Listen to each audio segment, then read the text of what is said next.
military-industrial complex. The potential for the disastrous rise of misplaced power exists and will persist.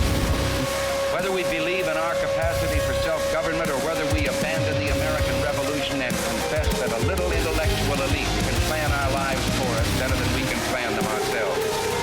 That the only thing we have to fear is fear itself. Fear itself. Fear itself.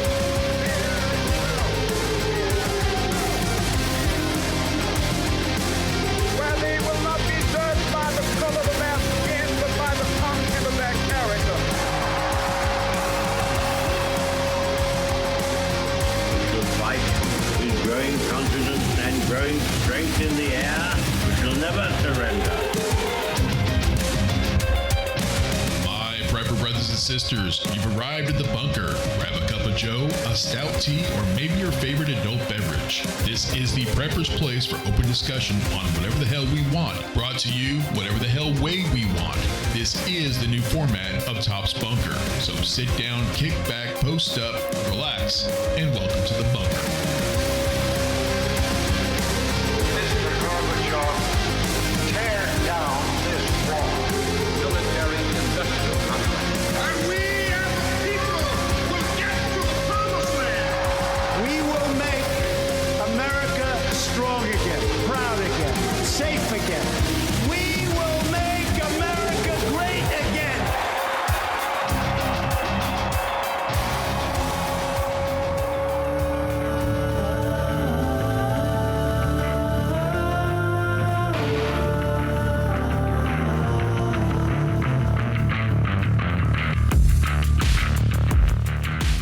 Preppers, survivalists, off-gridders, homesteaders, and the like. Welcome to Top's Bunker, a podcast for preppers. Leave a voicemail to get on the show, speakpipe.com/tops, or use a live message option on our Facebook group, Top's Bunker. Email us at shtf@topsbunker.com or visit the site, topsbunker.com. I want to thank y'all for joining us. We got a great show for you tonight. Buddy has made it back safely from his mission on the East Coast, lending assistance to those who are suffering from the recent devastating storm. So we're glad to have him back. Jeremy is here as well, and we'll be discussing the upcoming election that takes place in just 2 short days here in the U.S. We also have a very special guest on with us tonight, Joe from Florida, previously known as Joe from New York. Now, this is not his first time guest hosting the show. He always brings his A game, which is why we have him back tonight for this important election episode. Everywhere you turn, people are saying that this could be the most important election of our lifetime. And honestly, I think there's a case to be made either way. So let's unpack this and break it down. First off, let's talk about what's really at stake. We've got issues like the economy and even our cultural values hanging in the balance. If we look at what's been happening in recent years, rising inflation, supply chain issues, and energy prices, these aren't just minor inconveniences. They affect our daily lives. A strong economy is vital for our families, our businesses, and our overall way of life. If we elect leaders who prioritize economic issues like rising inflation, we could steer ourselves back towards growth and stability. But if we go the other way, with excessive spending, we could face even more challenges ahead. Then there's the question of security. We're living in a world that feels increasingly unstable. From international threats to domestic unrest, a strong leadership is crucial. The choices we make in 2024 could determine how we handle these challenges. Do we elect leaders who believe in a strong military and a firm stance on foreign policy? Or do we choose those who might be more lenient, more passive? This is not just about politics. It's about keeping our country safe and making sure that our enemies know that we mean business and our allies know that they can count on us when needed. But isn't every election important? Yes, of course, that is true. But let's not forget that we're also facing a cultural shift. Issues like free speech, parental rights in education, and our approach to crime are all on the table this time around. We're at a point where many people feel that their values are under attack. Electing representatives who align with our core principles can help preserve the very fabric of our society. If we don't, we risk seeing our values erode over time. But here's where it gets tricky. Voter engagement. After all the divisiveness we've seen, will people be motivated to show up and vote? There's a lot of talk about voter fatigue. It's a real concern. If folks feel disillusioned or think their vote doesn't matter, we might end up with low voter turnout, and that can skew the results of the entire election. We need to encourage everyone to be part of the process because every vote counts, especially when the stakes are so high. And we can't ignore the impact of lies and misinformation that's coming from the media. In a world where news can be sensationalized or misleading or outright lies, it's crucial that we remain vigilant about the news and information that we consume. If we can't separate the lies from the basic facts, how do we expect to make sound decisions? It's our responsibility to seek out reliable sources and stay informed. Each individual voter must do this for themselves. Now, while the presidential race is in the spotlight, let's not forget about the down ballot races. State and local elections are also taking place on the same ballot and have a huge impact on our lives. From school boards to governors, these positions often shape the policies that directly affect our communities. So while we're focused on the big names at the top of the ticket, we need to pay attention to the folks running for those local offices as well. It's important to know before you go who you want to vote for. The 2024 election is in 2 days. The question isn't just whether this will be the most important election of our lifetime, but how we choose to engage with it. It's a chance for us to stand up for our values, to advocate for the future we want to see, and to be part of a democratic process that truly represents us as a nation. It's no secret that I am a strong MAGA Trump supporter, not because he's a Republican or a conservative, but because he's Trump, and he always gets things done. I knew that he would in 2016 when I voted for him then, and I know that he will again because he's already proved it to me during his 4 years in office. So he gets my vote. One last thing before we kick off this episode. If you're one of those people who are on the fence about voting for Trump or voting at all, maybe you're wanting to protest the whole damn thing by not voting, or maybe you just don't like Donald Trump for whatever reason you may have and you can't decide whether or not to vote for him. Our country and much of the world is on fire. If your house is on fire, do you have to like the fireman who shows up to put the fire out? Not me. What's important to me is that I know that he can put the fire out and save my house. There's nothing that President Trump can't do in terms of putting the fires out and rebuilding our country. That's my 2 cents on it. Let's get to it.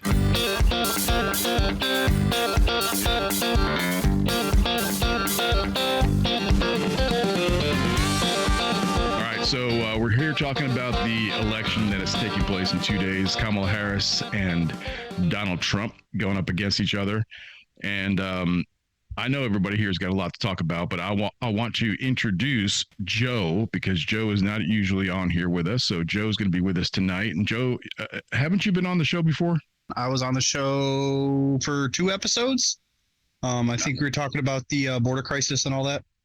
I do remember. Yep, I do. And Buddy's back with us because Buddy and Jeremy both are our new hosts. Buddy has been gallivanting all over the East Coast, helping folks out, giving them assistance, much needed assistance. And now we're glad he's back. So Buddy, welcome. Yeah, it's good to be back. It's finally getting some rest. It's been quite the adventure for sure. I'd imagine. All right, so let's go ahead and jump right into this episode and just get right with it. So, should we talk about the shenanigans that are going out there? Is that where you want to start? If anybody's not living under a rock and keeping up with the news, there's a lot of I call it shenanigans going on with this election. There's stuff like illegals registering to vote and getting caught. There's ballot harvesting already happening. There's people, organizations out there that are, helping people get registered to vote. Their intentions are great, but when it has the same handwriting for over 60% of the 2,500 ballots that are cast, that's some shenanigans going on. We have some incendiary devices on ballot boxes in Vancouver and Portland. Also, there's been notes, and they're not really putting this out there in the mainstream media, but my sources are telling me that there's notes on there from the Free Palestine movement with these incendiary devices. They also have a white Volvo that supposedly is a white or a gray Volvo. Is that the one that's been burning the ballot boxes? Yes, and there's also been a couple attempts in Arizona. They can't link those two, but the TTPs, the tactics, techniques, and procedures, are the same. They're also linked to the TTPs from Antifa and the Stop Cop City movements that's happening in Atlanta. Let's see, Bucks County, PA, they're closing the polling stations early, 2:30 local time. They're supposed to close at 4:30, or they take the last voters at 4:30, but they're closing them early, saying, "Oh well, we got too many people in line. Come back tomorrow." And what they're saying is that they'll be there till 10 o'clock at night if they don't shut off the voting machines. The whole process is taking too long. In Michigan, we had a Chinese student from the University of Michigan who went in and registered to vote, lied on his application, said he was a citizen, voted early, and then came out and said, wait, he kind of scared, and he went and told on himself, and he has 2 charges against him right now. We'll see if it happens, if he actually gets prosecuted. But wait, go back on that one. He's in trouble for voting early? Okay, a Chinese student, okay, a non-U.S. citizen. Not a U.S. citizen. Oh, shit. Yeah, so he went in, he got a little scared and decided he was, went back to take his vote, try to get his vote back, and told on himself. How did he do that without a license?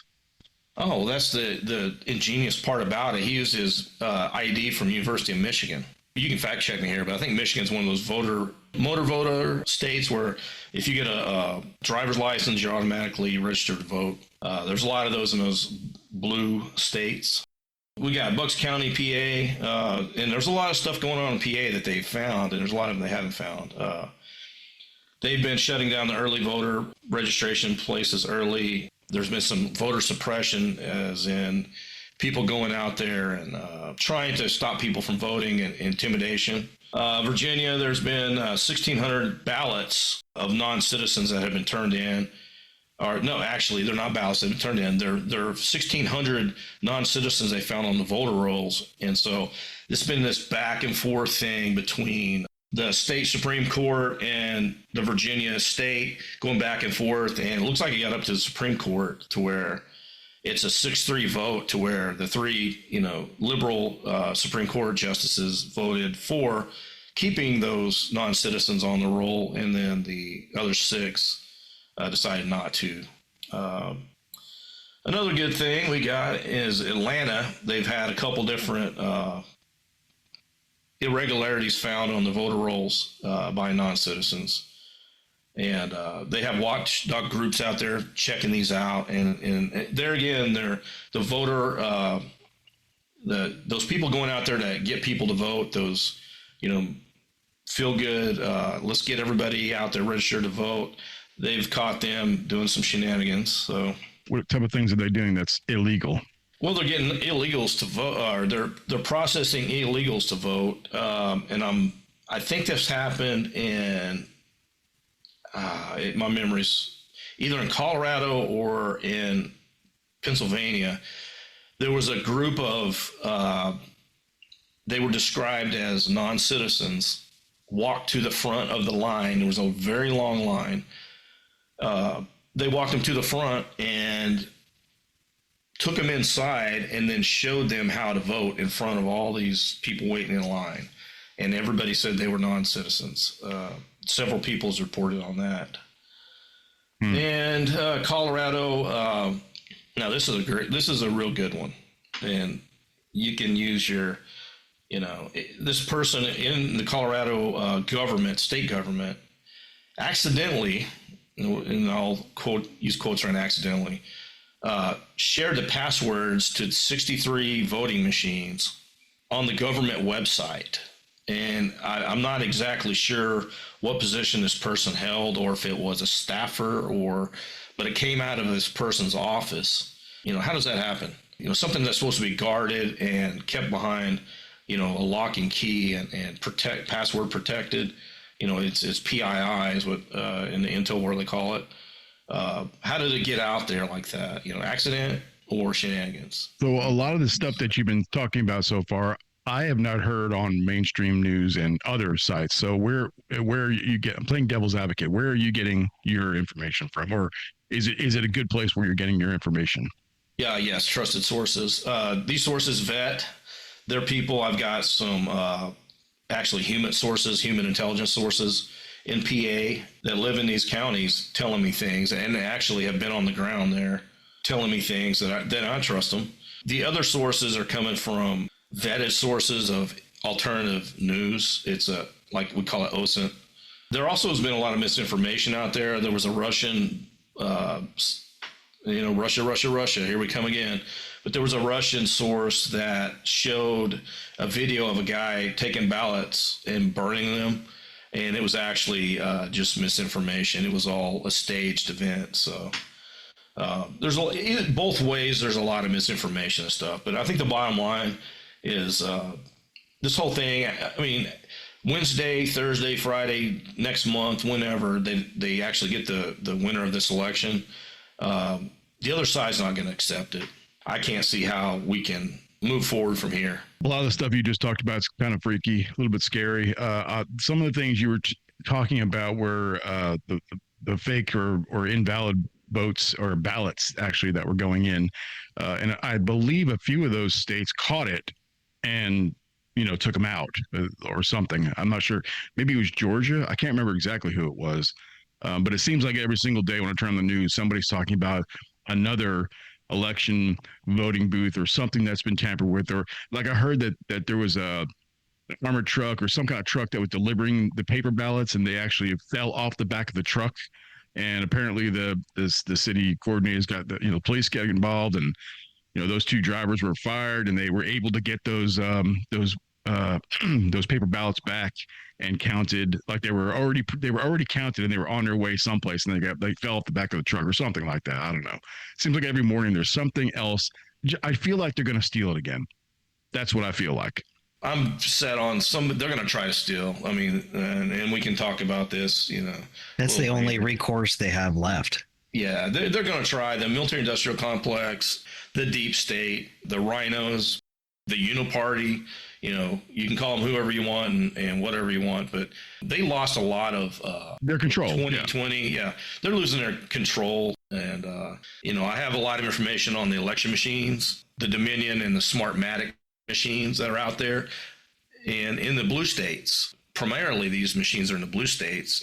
Basically, they're designed to whoever they want to win to stay within 3% and win within 3%. They keep it close enough to make it look like it's... well, that's what they did miraculously at the very, very end there when Trump had it in the bag. And then all of a sudden, out of nowhere, there was like so many votes that came in right at the last minute. Yeah, haven't we seen this before? They're all tied back to Venezuela, and there's China. The machines were made in China, but Venezuela owns the companies. And then the data management is kept in Serbia by the Serbian Intel, so which has ties to Russia. So, go figure what's going to happen. I mean, I don't know. I think that, in my opinion, the actual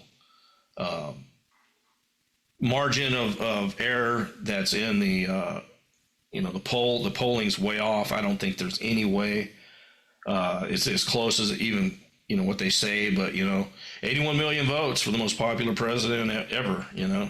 Mainstream media like Fox are always going to say that it's extremely close, even if it is pushing towards the Trump side. They're going to say it's extremely close and it's anybody's election to win because they don't want people to not go and vote because they think it's in the bag. But the problem is, who knows? First of all, you can't listen to any summertime ballot or polls at all. Summer polls and going into that whole 3 months ago, they mean nothing. What matters is the polls. If you really want to look at polls, I don't care about polls. If you want to look at polls, right now is when you want to look at them, because not only do we have polls, but we actually have actual votes in the tank. I think we're up to like a couple like 50 million or so, 52 million or something like that votes already right now that have already been processed. So we know for a fact that the four of us here talking tonight know for a fact that Kamala is not qualified to be at that position. She's not qualified to be the vice president. She's not qualified really to be in the executive office, I think, at all, anywhere in the executive office, unless maybe she's a helper. She basically got this whole thing because of DI. Was it DI? What was it called? DEI. And that's how she got into the position. And she did nothing. We all know this. We know that she's not competent to do this. It has nothing to do with she's a woman or her race or anything else. She's not competent to run the country. It is scary to think that this person could actually be the president. And let's not even talk about the vice president, because that lunatic, if that lunatic is in the office and something happens to her, can you even imagine that guy running the country? No, She that wasn't dude's an even selected. bigger liar than Joe Biden is. Yeah. They know that she's on the losing end of this right now. They know that. So, and these people are, not only are they smart and they're cunning and they're slick, they're powerful.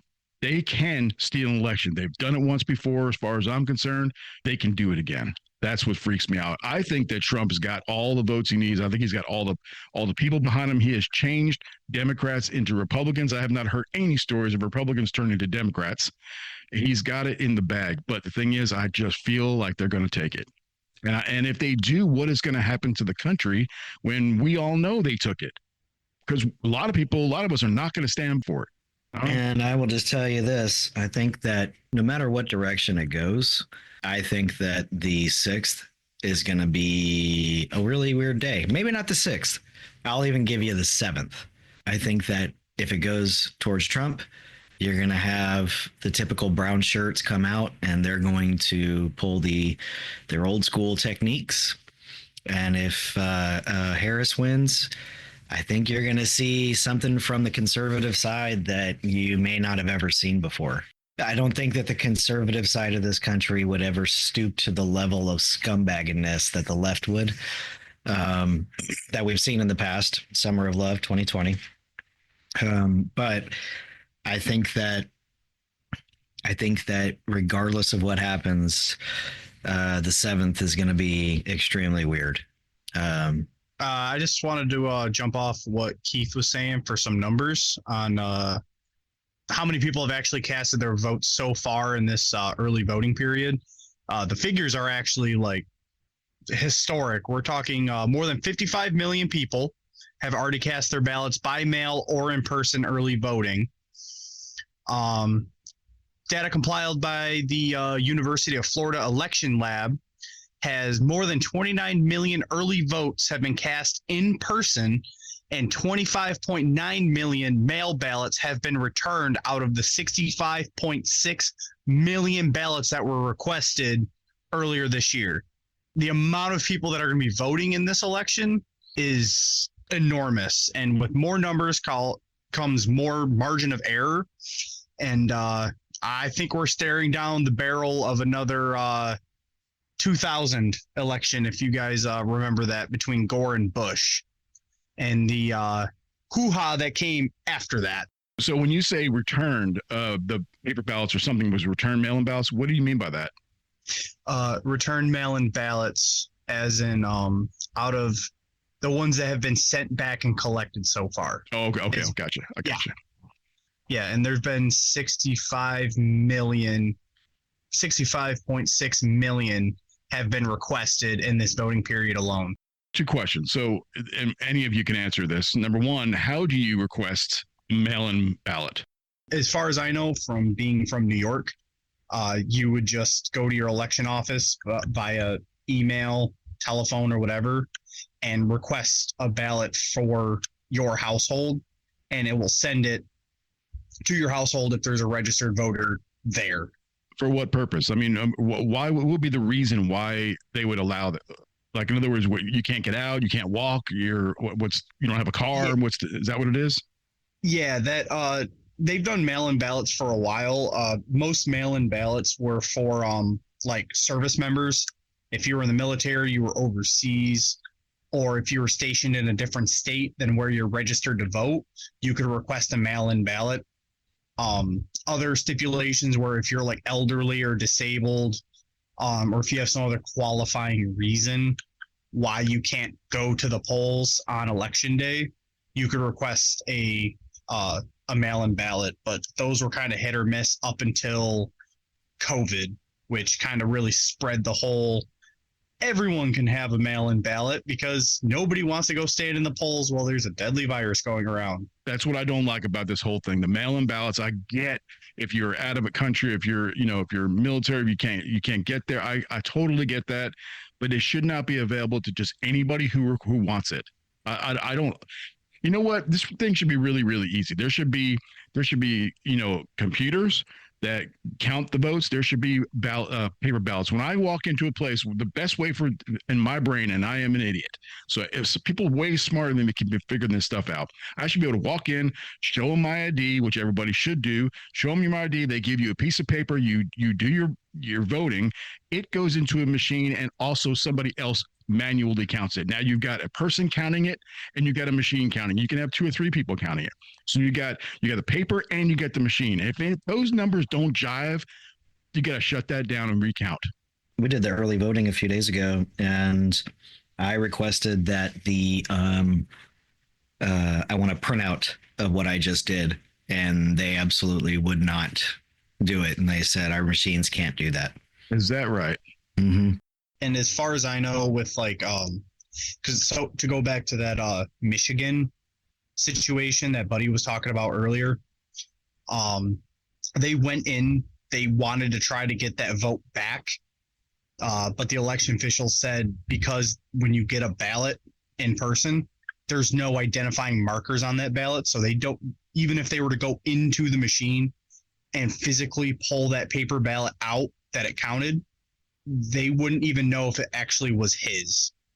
So they don't know, they don't want to ask what he voted for and then try to take one away because, you could just lie, since he did lie originally to get registered to vote.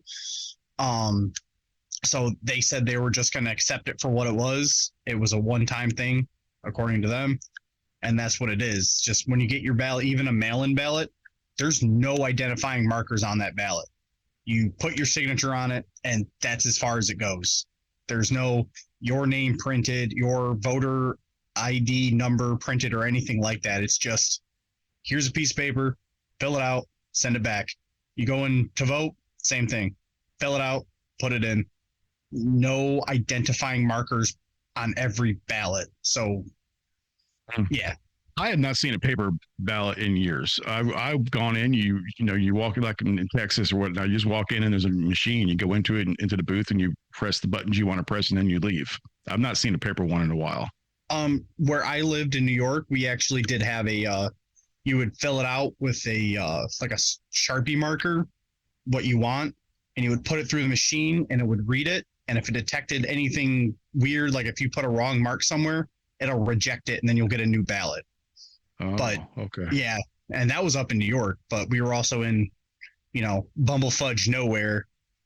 There was only like 1,000 people voting for this area, if that. So, your mileage may vary. The ballot that we did the other day was a Scantron, a big, piece of paper Scantron, but it was still a Scantron.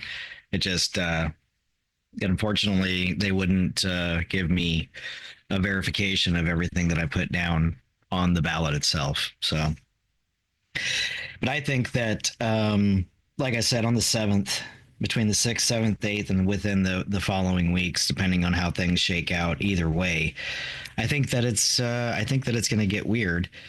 If Kamala wins, I think that there will be, I don't know what the right word is, but there will be a movement against the conservative side of the country and say, look, we were right. Look at us. Trump and his supporters are, horrible people and blah, blah, blah. And I think one of the most immediate thing that's going to happen, as per usual, is regardless of what Kamala says about her being a gun owner, which I think is a gigantic pile of crap, I think that she is going to be able to do everything that her puppet masters want her and make her do. Because I do not believe for one moment that this woman would actually be the president. Kind of like I do not believe that for any one moment Joe Biden has been the actual president this entire time. I don't believe it. And the reason I don't believe it is if he was not in the best condition to run, then who the hell is running the country? You know, if he can't run for president, then who's actually running things? And then the blatancy of some of the things that they're just coming out and doing and saying, which has created a normalcy bias, is exactly what they've been trying to do for years. This is why there's 2 books I encourage everybody to read. And they were written a long time ago, and I've mentioned them before: Color, Communism, and Common Sense, and It's Okay to Leave the Plantation. Those 2 books will give you an insight, not only a terrifying insight of what's been happening the past, quite a long time when I really think about it. But Antifa and BLM, all of those tactics, all of the things that have been happening, they're all talked about back in the 40s and 50s. This was all foretold. And I'm just, I don't know. When you say foretold, explain that. I'm confused. So these books were written, a long time ago.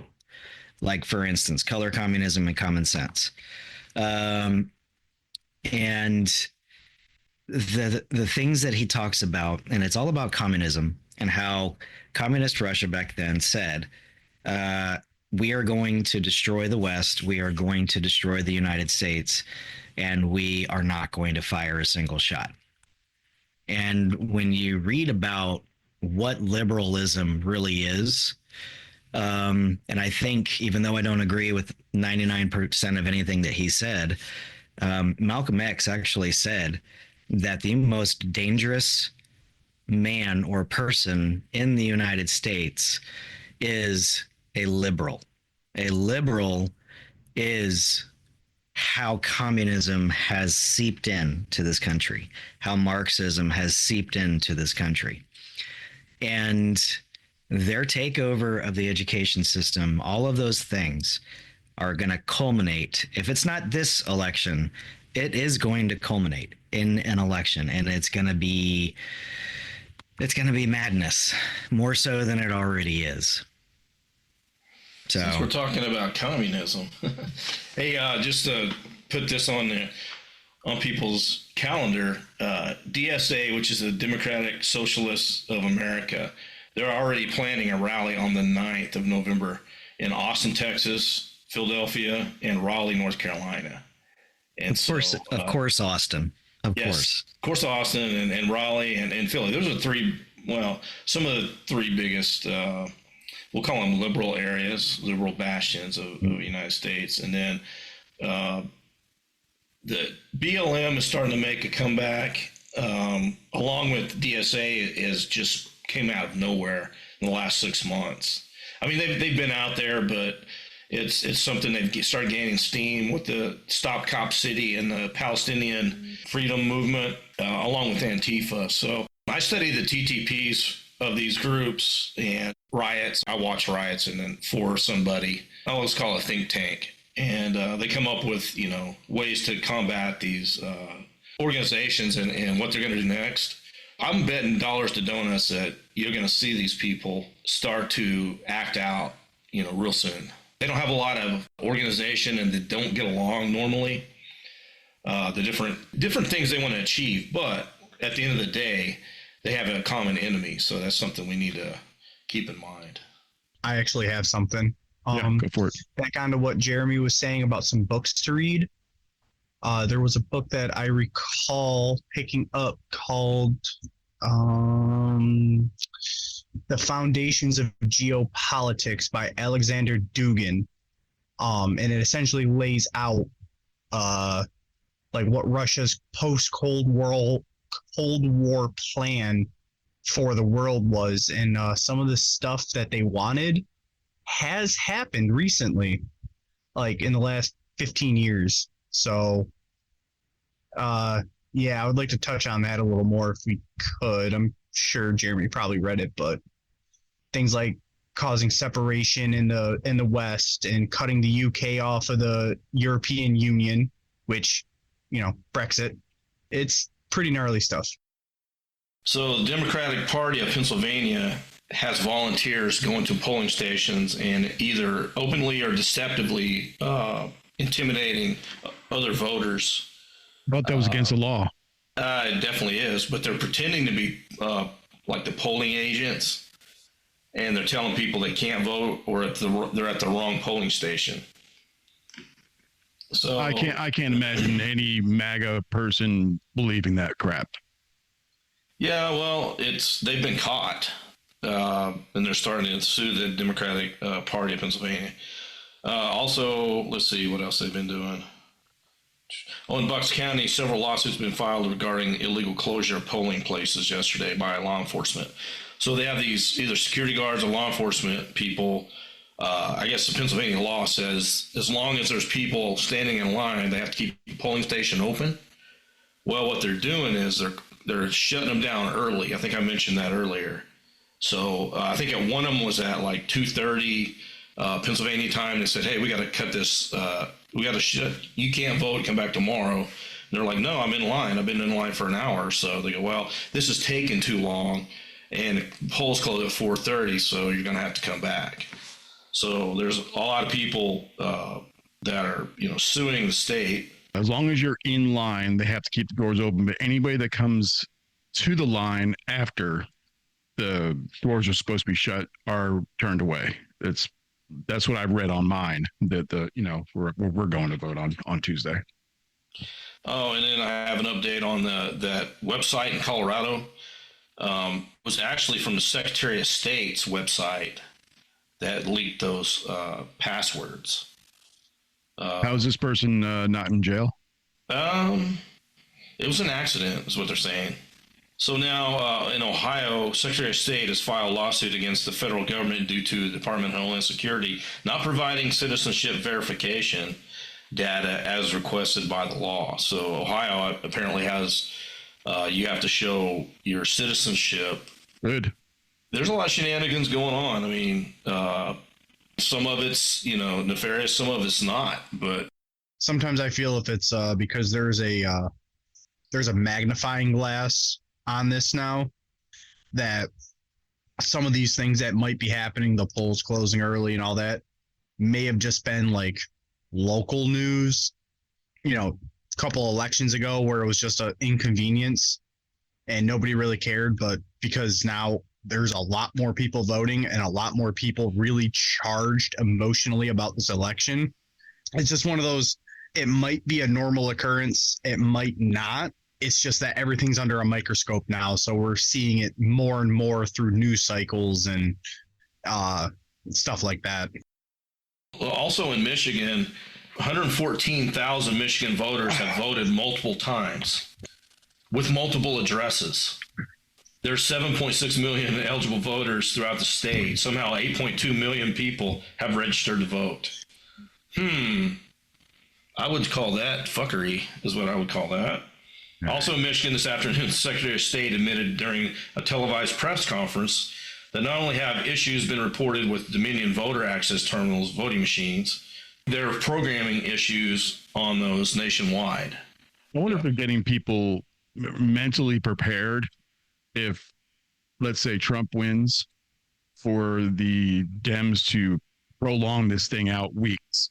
Like, I wonder if some of these things are being leaked as being problems. I guess it can go both ways, but I can tell you right now for sure, every single Republican or person who is voting Trump, they don't have to be Republican, but I believe that every single person is waiting for this thing to get stolen.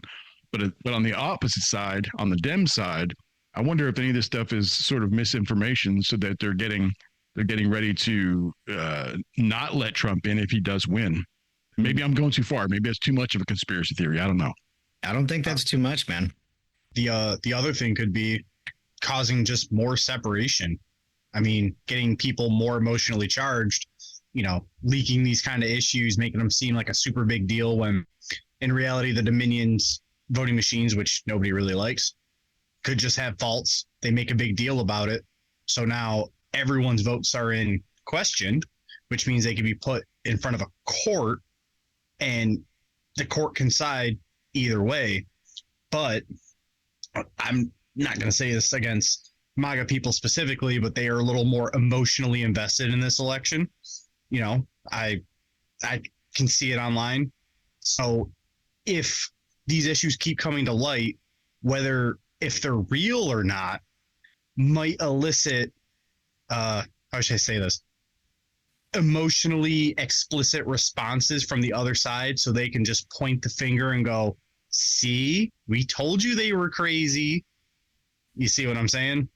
Get people riled up over what could be nothing to get them to do something stupid, you know, like a false flag. Yep. So I'm not going to read all the details, but Kentucky, Dallas, Missouri also has some shenanigans going on. So California now, let's see what else.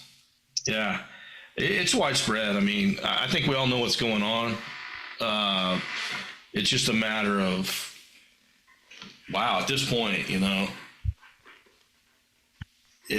I feel like that neither side is going to accept the election, and it's going to get volatile. I just hope, you know, being a prepper survivalist podcast, I hope everybody's prepared. It just seems like we're to that point now to where, you know, maybe not in your small town or your very conservative state, you might not see a lot of this stuff, but in the larger cities, I can see them trying to burn the place down. You know what I'm saying? I got an update from here in Florida. A container of ballots fell onto the road from a truck. Florida's election worker is out of a job. That might be the one I was talking about earlier. That sounds a lot like it. This post was from three hours ago. Yeah, also in Florida, there was a machete-wielding man intimidating voters at a voter station. Oh, yeah, that was at Neptune Beach.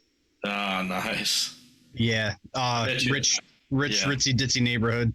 The person wielding the machete is, I can tell you, probably a nationality or... Nope, he is pasty white with blonde hair. You gotta be kidding me. Nope, and he was with a group of teenagers who were all waving Trump flags, and they were in the parking lot of the election area. Yeah, there's idiots on both sides. Yep. Yes, there are. He was waving a machete and threatened two old ladies who were going to vote that he'd chop them up if they didn't vote for Trump. That's some... I got to call bullshit. I got to call bullshit. Come on. And I'm just going to tell you this. Let's just say, for the sake of entertainment and argument, that some pasty white dude was out there saying that he was going to do that if they didn't vote for Trump. This is basically the same thing as the guy who tried to kill him the first time is a registered Republican. That doesn't pass the smell test. No, it doesn't jive with me either. No, and this is kind of like the rioters and all of that were going on. I like, for instance, January 20th. They keep talking about it. You know, the majority, and this has been proven. This is like a thing. The majority of the people. Wait, stop. What's January 20th? When it was after the election in 2020, when the so-called rioters, busted up into the, I'm sorry, January 6th. My bad. January 6th. Okay, now I got you. I'm thinking something else happened that I didn't know about. Yeah, no, it was I get my days. They have proven and they have shown the majority of the people who were out there doing their thing, they were all paid actors. They were told to be there. They were told when to be there, and the people who were directing the action, they know that they are agency individuals. They know for a fact, but no matter where you go, you can't just go onto Google and be like, you know, how many bad people were doing the thing at the White House. You just can't get to the reality of it because they are preventing you from ever knowing the truth. I saw a video of the Capitol Police escorting people in that were in full costumes and everything into the hallways, even into the chambers. And then they gave him an actual tour. It was like a tour. Yeah, exactly. Yeah. They don't tell you that on mainstream news. No. And, people like Nancy Pelosi and AOC, who is probably, if I had to compare the intelligence of AOC and Kamala Harris, I don't know who of those two individuals is the dumber. I believe that the amount of stupidity between the two of them would cause a nuclear meltdown if they were ever trapped in a room together. It would be a catastrophic ending to our country. They're both DEI hires anyway, as far as I'm concerned. Now, I get it. OAC is probably might be a little smarter, might be a little more, I don't know, let's call her an agitator, but I still think they're both DEI hires. She's definitely an agitator. I know that. But then you've got Kamala Harris, who was posting bail for rioters during the Summer of Love 2020. She was actually doing that. And they talk about the people on the right and conservatives being these horrible things, and they've gone to the extent of calling Trump Hitler. I've seen what Hitler did to Europe. I've seen at Auschwitz what Hitler was doing to people. And the balls on these people to actually refer to him as Hitler is just, it's unconscionable to me. And I think that what they'll never talk about is before he ran for president, they loved Trump. He was an entertainer. He's a business guy. After he said, yep, I'm running, then he became the devil to them. It just doesn't make any sense whatsoever. They will do, and they have been trying to do, everything that they possibly can to stop this man because he came from the outside and he's willing to put them to a stop. As long as we can get a Republican House and a Republican Senate, which we were not able to do on his last term. Well, we might be able to this time. Oh man, gosh. It's very, very close.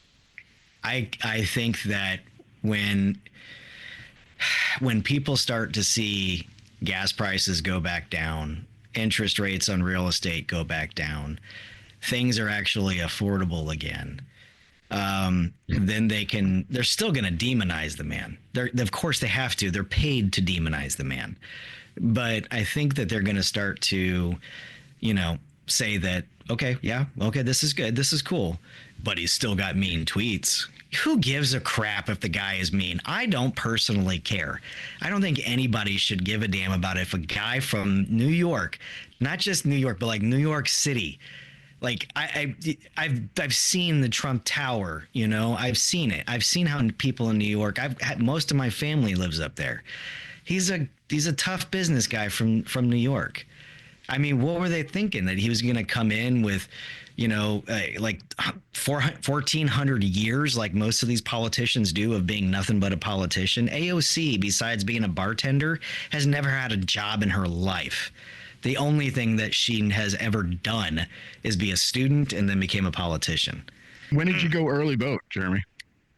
We went 2 days ago. My wife was actually able to come home for a day to do some other stuff, and we got to go vote. I was initially not going to go vote, but I just had the one day with her, and then she had to go back out to the mountains. I mean, I just figured you weren't going to go vote at all, or even change over to maybe Kamala after hearing that comedian on the stage. You get a bar of soap and go wash. Talking about the Puerto Ricans, I know you have some of that little bit dissent, in your blood and stuff. I just figured you'd be mad and just change sides, man. No, man, nah. Oh, that wasn't the case. Absolutely not. No, okay. I was raised conservatively. I will always be a conservative person.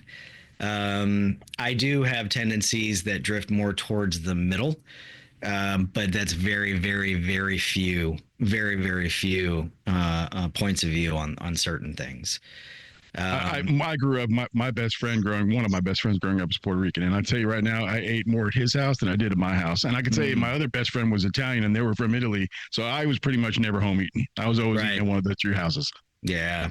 Don't get me wrong, my mom could cook in the old days, but man, I've got family in New York who always tell me like, "Oh, you should move back up here. You love it." I was like, "You're out of your damn mind." Well, you know I'm are kidding, out but of your mind. It's Madison Square Garden. It was a bad joke right through. Come on, I mean, I heard the joke. I'm like, that was freaking stupid. What a stupid joke. But I mean, they went off on that thing like it was, Trump went and got himself a garbage truck. So I mean, I love it.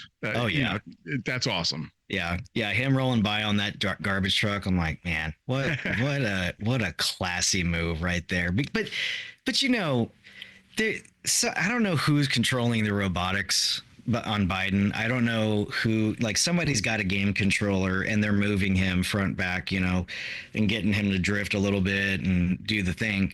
But whoever is controlling the buttons on his speech, man, they got to do a better job. Like they really do. Like that chip that they've got that controls his speech is obviously malfunctioning, because I heard the speech going along and then he said trash. And I was like, oh man. Well, it's trash can, not trash can't. How about you get that right, partner? Like I don't mind being trash, but this demonization of people who are conservative and how the rhetoric got flipped in the past of between Democrats and Republicans, I never will understand it. I don't understand when it happened. All I do know is that, of course, I believe it's the infiltration of our education system. And people really do forget. They have no idea that the Democrats are the ones who invented the KKK. They used to be called Dixiecrats. The first black senator and the first black congressman both came from the Republican side. It was Lincoln's party. And somehow, somewhere along the way, that history got flipped. And I think what it is that, again, you'll have to read the book, Color Communism and Common Sense, but it's okay to leave the plantation.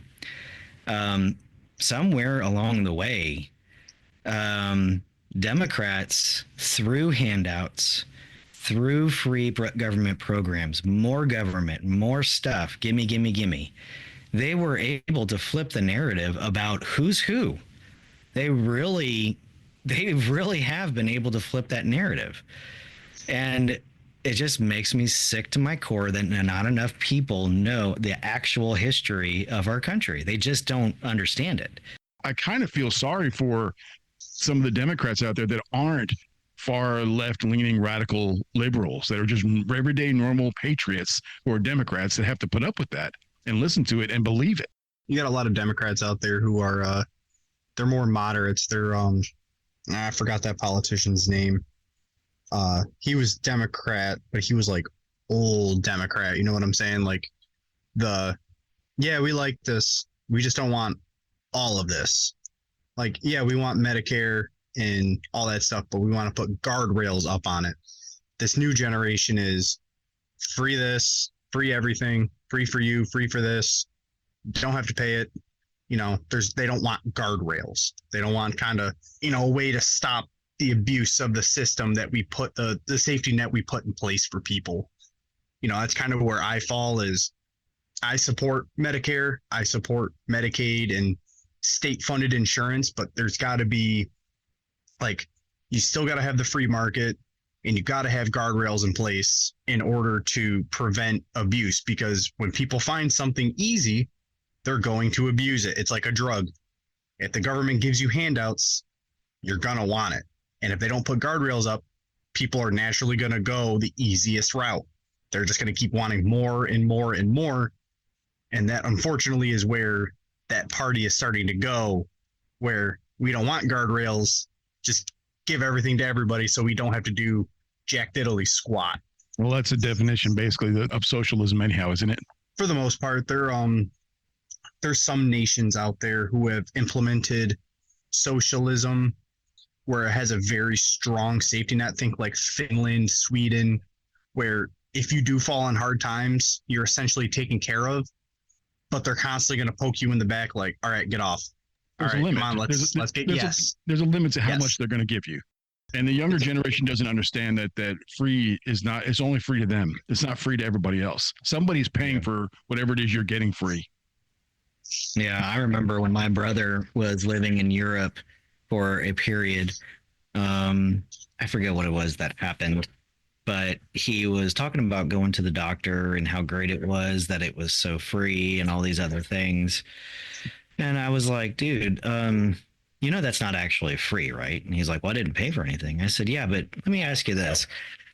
What's your tax rate like? And he was telling me about it. And it was, oh my gosh, man, it was like it was probably closer to 50 something percent, maybe 50%. And I was like, so you're telling me that for every euro, that because he was paid in euros, that you're giving up half of that in taxes, and you think that healthcare is free? Oh my gosh, dude. And mind you, it might be great healthcare. I'm not sure. I did not have to go to the doctor, thank goodness, while we were visiting. But yeah, it's somebody's always paying for it. And when you start talking about Democrats and liberals and more government programs and more of this and more of that, I think one of the big things that Trump really needs to do if he wins is this time, instead of just doing what every president does and assigning, his own heads of whatever agency, he needs to strip the government down to its bare minimum, root functions. He needs to plunge these agencies out of existence. And if they can't do it, what they need to do is they need to, this is what I would do. I would have the heads of literally every single 3 and 4 letter agency, along with as many people within that agency as they could muster in one public location. And I would, on camera, make them re-oath their oath to the United States. And then I would make them, in front of a camera, say the Pledge of Allegiance to the United States, so that everyone can see, okay, you are being held to a standard. We just saw it. So that way, when people start to see the crazy things that are happening, when they start to see hurricanes suddenly showing up in places that there shouldn't be a hurricane, when they start to see more of these false flags and all of the different things that are happening around our country that just don't make any sense, to include eco-terrorism, they'll start to understand, okay, well, I guess we do know who's possibly doing this. Because you could take your average Antifa person who might be just a normal Joe who's angry about something. Hey. Yeah, and then, sorry, average Herman, out there in the world angry about something, and he's the easiest person to recruit. The fires that were happening out in, was it Washington State or wherever it was just within these past few years, they saw it from a satellite and from the space station, and they saw these fires all starting all at once in 3 very, very distant locations from each other. That doesn't happen. And people are like, oh yeah, it's just a natural disaster. No, it's not. It's not. I just, man, I wish people would wake up and smell what's cooking, because I'm going to tell you, if a lot of people finally got exposed to the real truth of what's going on in this country, there would be a 100% meltdown. It would be an absolute meltdown. We got an election in 2 days. There's going to be a lot of people listening that are registered and have not gone to vote yet. I'm one of them. I always go to vote on election day. I do like early voting. I think it's great. It's a great concept. But I actually like the day of. That's my day. Take off from work, do whatever I have to do to go to it. Usually I get there when the sun's still down and the line is not there. But this time I'm going to a county that's got 2,000 people. So we're not going to have a lot of people on lines. What we want to talk, we want to say something to the folks that are listening. What do you guys want to say to them? Regardless of how you're going to go vote, go do your civic duty Go do what you're responsible for doing in this country, and go do the thing that other countries don't allow their people to do freely. Go vote. Yeah, it's a good one. I definitely feel the most patriotic on election day. I feel like I'm going to actually do something good for the country. I would like to say, regardless of who wins the presidency, I'm going to be that devil's advocate here. The president in your life really does not matter as much as you think it does. Your House, your representatives, your Senate members, and your local governments matter to you as a person in your community more than whoever's sitting in that office. They do have a lot of power, but they are not the be all end all. That still has to go through the House and the Senate. And your local governments matter a lot more to you because they can really make your life hell. Joe, that's a great point that I think a lot of people don't think about. This is not just an election for the president and vice president. This is an election for everybody, for all Rhonda and I have spent the past couple of weeks, in our spare time together going through and looking at everybody who's available for us to vote for and making the decisions because there's a lot of things you can learn if you get online about the people that are out there, campaigning. So, do your homework and figure out the right person that goes along with your beliefs. That's a really good point, Joe. Yeah. Yeah, because you never know. I mean, there could be a Democrat in your local thing who's, again, one of those moderate Democrats that, has a good track record of actually listening to the constituents in their district and not just, passing you off as a crazy Republican or you don't have enough money to tell me what to do. There could be people like that, and you might have to pick a different side because the guy on your side is an absolute, piece of dog doo-doo. You got to look around. That's right. You could also have an up and comer person, somebody who's coming up in the ranks that is really going to do a great job, rather than that person that's been in the job for the past 20 years or whatever. Yeah. Oh, and yeah, totally. Look for those up and comers, because the people who've been there for a long time, the more you're in it, the more dirt you're going to have, the more likely you are to have connections with other businesses that are going to change their opinion more. So the new guys coming in aren't going to have that. They're going to have the incentive to listen to the people that are electing them. Yeah. And I would say also, especially in your local and state elections, look at how much smear is against the person running versus how much smear that person is doing.